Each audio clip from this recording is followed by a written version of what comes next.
В удивительном календаре мая существует северная притча о покое, что видит дальше ветра. Жил однажды молодой волк, сильный, но слишком быстрый внутри. Каждый звук тревожил его, каждая тень казалась угрозой. Однажды старый белый медведь позвал его к ледяному озеру и сказал: «Сядь и смотри».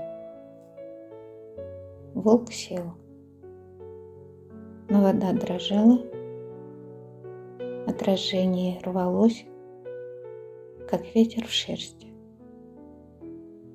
«Почему озеро не показывает небо?»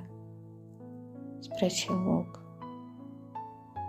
Медведь ответил: «Потому что ты смотришь, но не успокаиваешься. Лед и вода дают ясность только тем, кто умеет замереть сердце, даже если вокруг движение». Волк сделал вдох, потом еще один. И когда внутри стало тихо, озеро наконец показало звезды.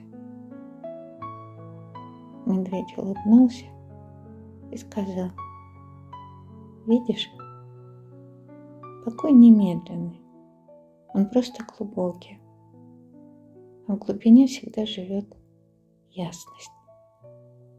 Верьте в себя».